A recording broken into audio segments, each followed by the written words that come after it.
realized that we've had a housing crisis in Western North Carolina for quite some time. That was complicated even further after Hurricane Helene back a year and a half ago.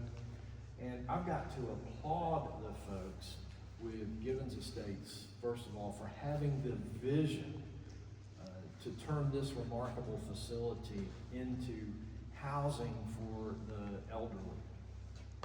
I've got to applaud Dogwood Trust for your vision and participation in helping make Givens Estates vision a reality.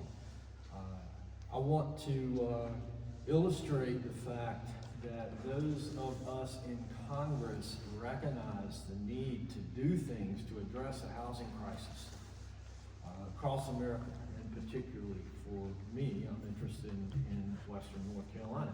In addition to the $11 million that was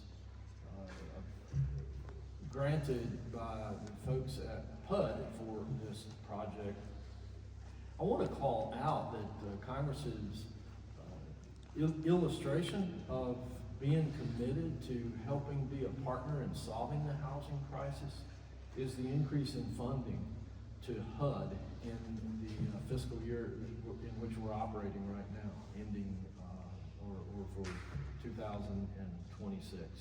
In a time right now where deficits are at an all-time high, where our debt is at an all-time high, Congress this past session with the last set of appropriations bills found the need to increase by 9% the funding to HUD, which is a real illustration of our commitment to addressing housing in America.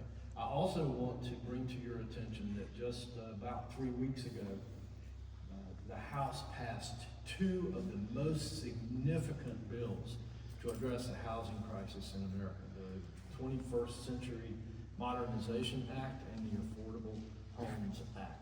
That was passed by overwhelming majority. Only a handful of folks even voted against those. Continued illustrations of how we recognize the need, particularly here in Western North Carolina after the hurricane.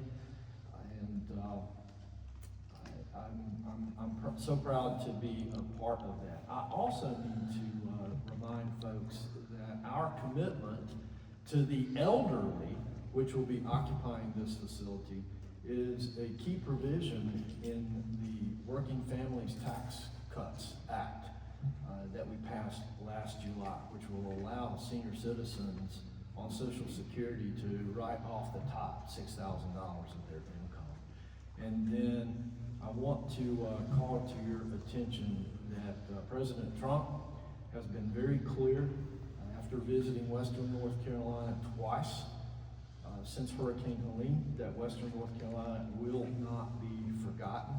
And also to support that, our secretary here, our fund secretary, has been to Western North Carolina now for the second time to show that in Washington we are serious about helping Western North Carolina get back on its feet and to address the housing crisis that we had before and after the storm. And with that, it is